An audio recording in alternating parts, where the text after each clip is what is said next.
तर तुम्ही आता बघितलं असाल की व्हाईट बोर्डवर काहीतरी लिहिलंय, तर ते तुम्हाला मी समजावून सांगतो. जर मार्केटमध्ये एक अप ट्रेंड आहे आणि रेजिस्टन्स घेऊन सपोर्ट लेवलवर येत असेल तर बाईंग आणि सेलिंग जास्त आहे.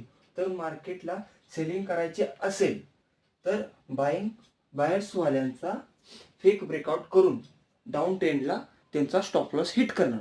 म्हणजे ह्या इथं सेलर्स ज्यादा आहे आणि ऑपरेटर एक मोठा एंट्री करणार आहे. तर अप ट्रेंड हा आहे, रेजिस्टन्स सुद्धा आहे, सपोर्ट सुद्धा आहे. ह्या इथे बुलिश कॅन्डल करून नेक्स्ट रेजिस्टन्सच्या वर ओपन सुद्धा झालेले आहे आणि त्याच्या नेक्स्ट कॅन्डल की खाली डाऊन ट्रेंडला सेलिंग झाली आहे आणि तिथे ऑपरेटरने सुद्धा एंट्री केलेली आहे. तर या इथे बिगिनर्सचा स्टॉप लॉस सुद्धा इथे हिट केलेला असणार. तर या इथे डाऊन ट्रेंडला 100 पॉईंट सेलर्सने ऑपरेटरने काढलेले आहे. तर असेच तुम्हाला आणि काय काय शिकायचे असेल तर नक्कीच तुम्ही चॅनलला सबस्क्राईब करा.